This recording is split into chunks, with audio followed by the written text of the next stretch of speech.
现在人在泰国的曼谷，我们今天来这里看了好多房子哦，然后有一些资讯想分享给大家。如果您也想来一场与众不同的旅程，邀请您安排一场富士山的露营，除了可以陶冶一下身心灵，还有令人羡慕的打卡拍照点。有兴趣的朋友参考第一则留言哦。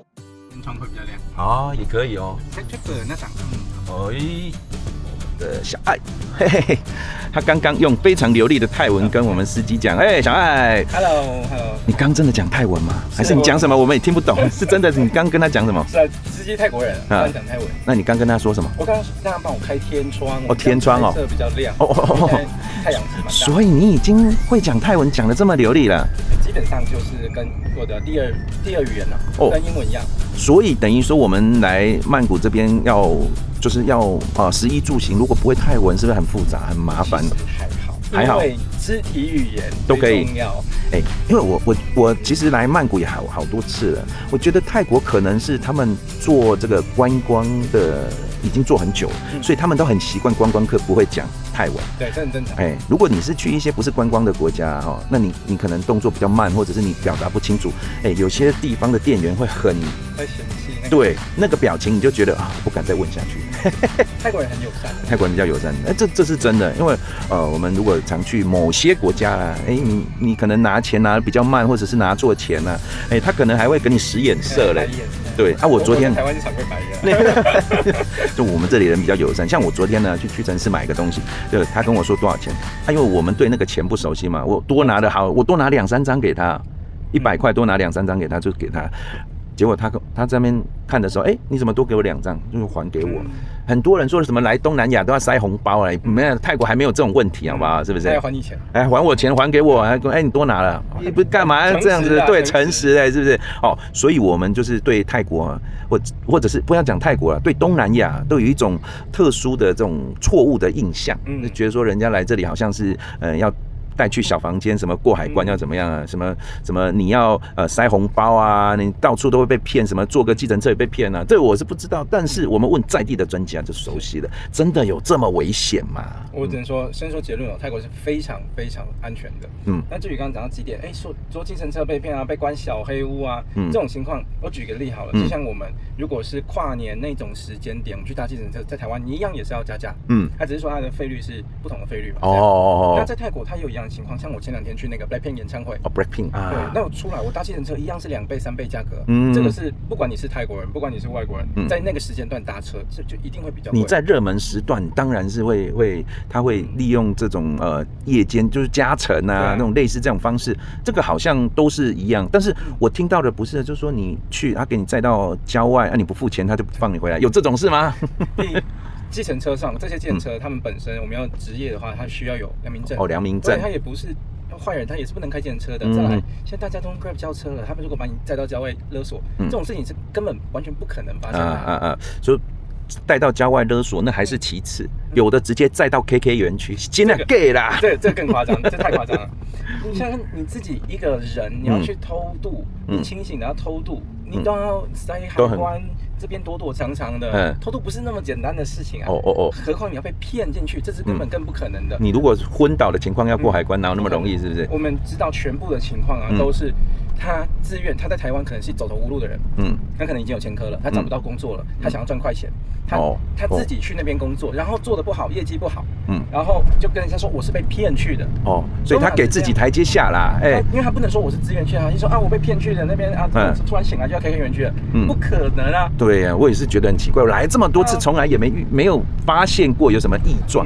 但是台湾的新闻就很喜欢拿泰国来做文章，好像不攻击一下别人不行了好，刚讲那 KK 园区那个大家就是有来过就知道，根本不是这么一回事。再来就是泰国一直大家认为它不会有这个地震的问题，它没有什么很重大的天灾，顶多下雨啦，会淹水，稍微有些地方会淹水。我曾经加入一个社团，叫什么泰国大水、曼谷大水，就是几年那时候有一次淹大水真的啊，因为东南亚这些地方它的水就是含水分有时候比较大，可能会地势比较低，然后会下大雨淹水，这个有时候会是没错了，但是很长吗？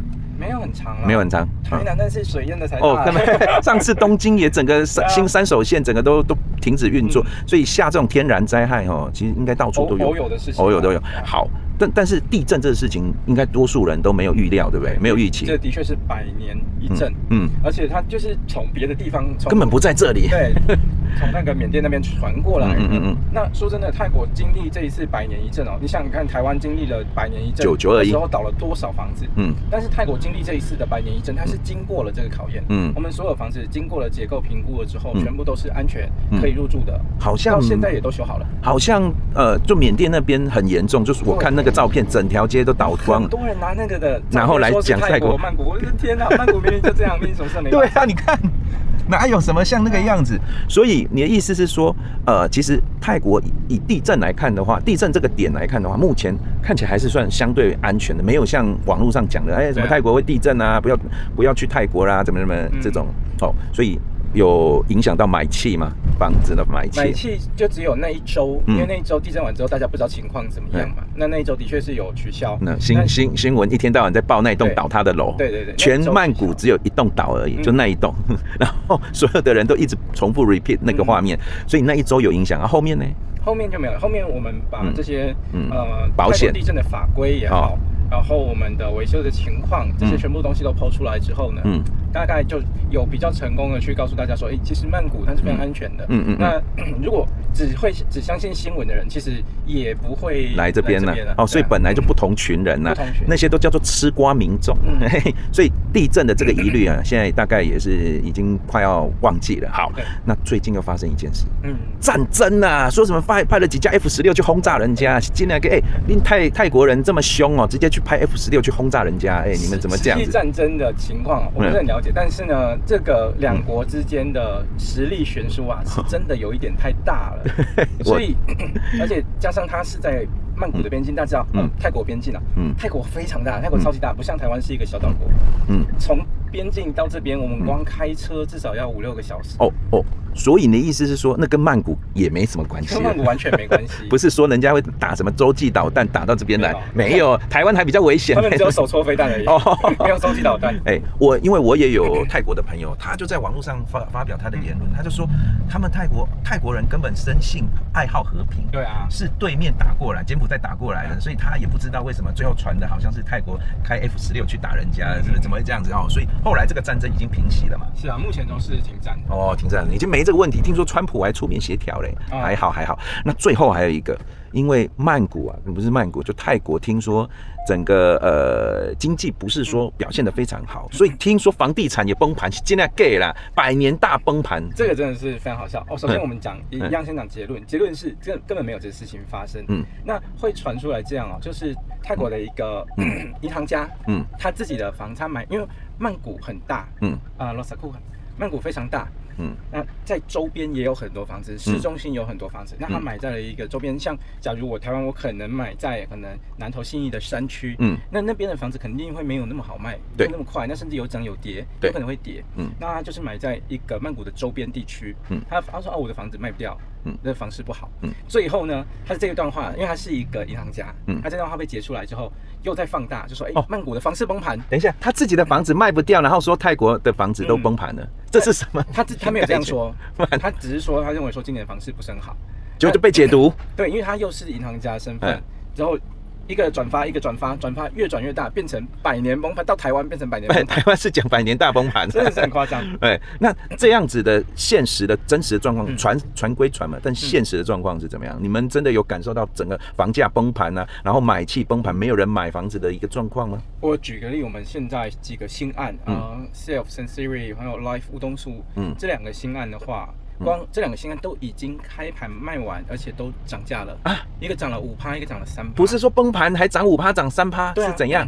我也很想问那些崩盘的人，可不可以给我便宜收一点？我也想收几间，这真的没有，真的没有这种事情。在市中心啊，郊区的话，因为我们也没有做一些郊区的案子，我们以市中心为主。其实以这种大陆型国家来讲的话，还是以核心区为主啦。你要跑到很奇怪的地方去，我也没办法，对不对？所以这现在在你们公司嘛，对不对？对，现在在我们办公室，可以进去看一下吗？可以进去看，让我们进去那个小爱他们公。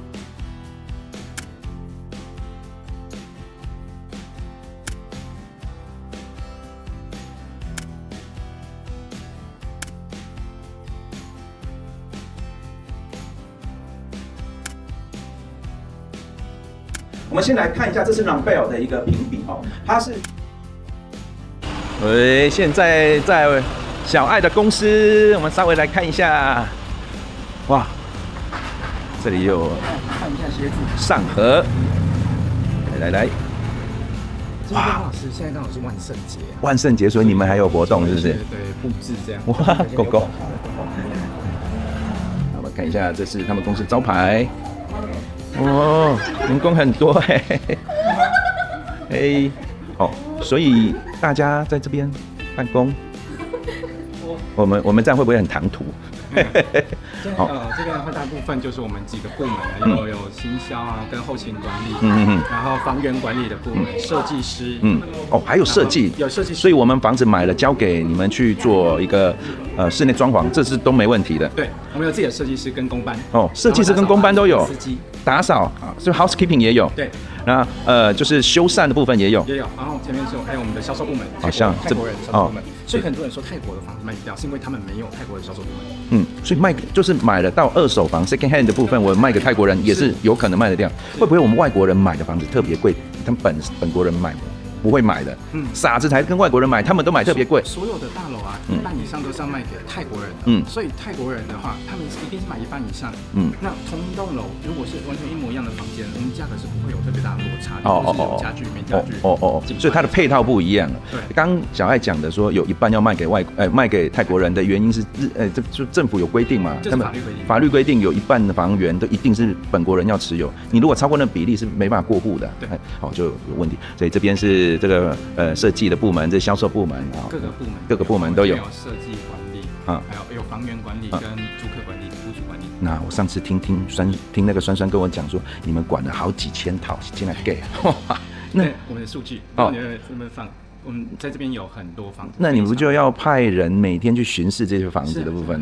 每个月要去巡视这些房子。那钱进来了以后怎么办呢？怎么汇给？是要汇给就是台湾的账户吗？还是说我们各国屋主都有？各国屋主都有。我们有新加坡、香港、马来西亚、中国、台湾的屋主全部都有。那我们是这样，因为租客他不一定是有外币，他可能是泰铢给到我们之后，汇到我们的账户，我们直接转换成我们转马币、我们转新币、转人民币、转台币给到屋主他指定的账户。人民币都可以处理了。OK， 都可以。好，那买房子的部分也是嘛？听说就是在泰国买房子，你一定要 FDI 是不是？FET 境外汇入证明。FET 啦，我讲错 FET， 所以那一个证明也就是一定要从海外汇美金进来，这样才算。对，外币其实都可以，但汇率最好的话会是美金，所以可以去帮客户去完成这个动作。所以有一些人说什么透过一些奇奇怪怪的管道拿到了泰铢，然后要在当地买房子，这之后会遇到问题，对不对？所以还是走正规流程。最正规就是自己汇钱，自己汇钱就对了。请我们帮忙汇钱。这是最正规的。OK， 好，那就买房子最重要不是只是买下的当下的那一个瞬间，那个爽一下子，跟后续的管理呢还是很重要。所以我们今天就刚好有这个机会带大家来小爱的公司还有酸公司看一下他们公司的一个状况。真的有在运作的，不是假的，很多人以为都是刚好万圣节。OK， 那如果你是对于曼谷这边房地产有兴趣的，也可以问一下酸或者是小爱，他们在台北也有办公室哦，有兴趣可以直接到公司去问一下细节。那如果你是想要直接到曼谷这边来看房子，可以请小爱或酸帮你安排，扫描他的 QR code 直接跟他联络就可以。那如果你是想多了解曼谷这边房地产的一些资讯，你可以加入我们群组，第一则留言加入方式哦。我们期待有更多人来一起支持真心话。我们是感谢小爱的分享，我们下次见，拜拜。进来就感觉得出来，这是酒店吧？太厉害了吧！这个45楼够高，而且刚好这个地方看过去就是这个样子，设备也是非常的完善。然后它的梯厅呢也是比较有设计感，就属于那种美式古典经典的一个设计感。电梯是有冷气的他还说多数的这个泰国建案都没有冷气，它整个就像是美式的经典酒店它刻意去营造出这种氛围。那这里也是另外一个公社缺点，你想要它可以点不都可以点，所以是扣点数吗？还是没有扣点数？它就是这边现阶段就是免费的，这个壁纸进口的壁纸，从欧洲从法国那边进口的。这里有一间电影院，所以这边算是属于 co-working space 的。来到了下一个楼层，又进到另外一个区域了。有一个正式会议桌，又进到另外一个空间，好像在时光隧道。工作跟生活娱乐要平衡。